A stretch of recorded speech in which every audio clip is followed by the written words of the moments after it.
Michelle Hackman covers education policy for the Wall Street Journal and broke this story earlier today. She joins me now from Minneapolis. Michelle, thanks for being with us. First off, what argument does the Trump administration use to explain rescinding these guidelines that were set forth by the Obama administration?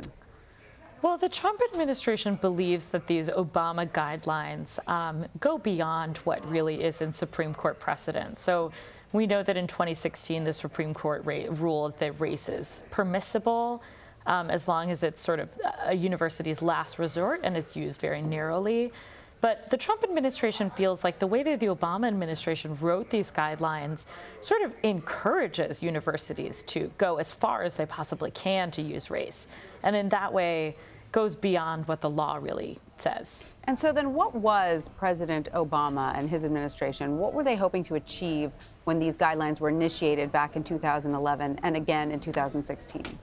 Yes, so the Obama administration really believed very firmly in the benefits of diversity in educational settings, both at universities and in, K-12 in elementary and secondary schools. And so what they say that they tried to do was take the existing case law and use that to sort of tell schools, here's a way for you to use affirmative action that is within the law, that won't get you in any trouble. So, Michelle, this decision comes at an interesting time for higher education, of course. Harvard University is the subject of an ongoing lawsuit from 2014 claiming that the university discriminates against Asian Americans by holding them to a higher admission standard. In November of 2017, our own Paula Reed asked Attorney General Jeff Sessions about this case. Let's take a listen. Your Civil Rights Division is investigating Harvard University for possible civil rights violations related to affirmative action, possibly discriminating against Asian Americans and white students. Why is this a priority for your Justice Department? Okay, we'll take an on-topic question on opioids. Why can't he answer that, though? I mean, this is a conversation about our opioid policy. He was able to ask about Alabama. He was able to ask about sanctuary cities. Why can't I ask about this? It seems Jeff Sessions was not too eager to answer the question. But, Michelle, why do you think that this is a priority for the current Justice Department? And how is the Harvard case impacting the administration's decision to rescind President Obama's policy? Well, there is a sort of strong conservative philosophy that the Trump administration seems to be hewing to, that schools really should be using race-blind policies, should be giving everyone an equal opportunity at admissions. The person leading the Harvard case is sort of pushing that argument. He's saying that the university in some ways has set a floor for the number of minority students that they're willing to admit, and in that way disadvantaging Asian students.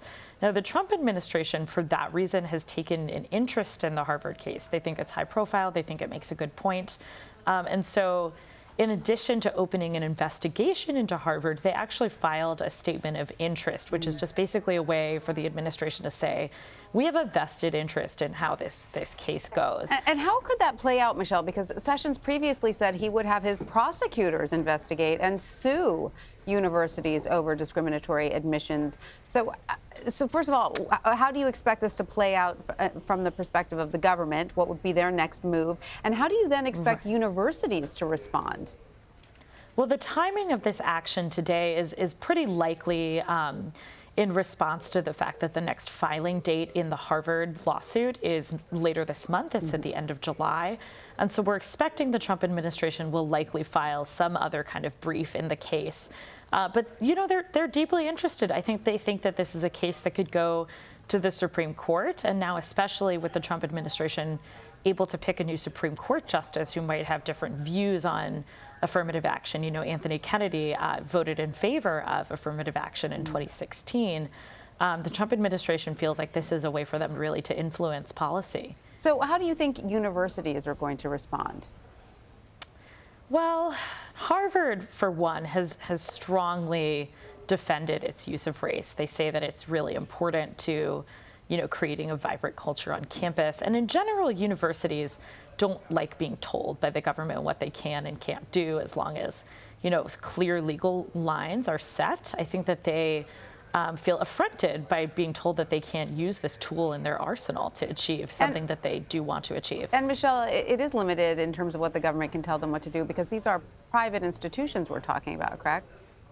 That's correct, but they do get funding from the federal government, so the government has some sway over them. Very, very interesting to see how this all plays out. Michelle Hackman, thank you so much for your insight. Thank you.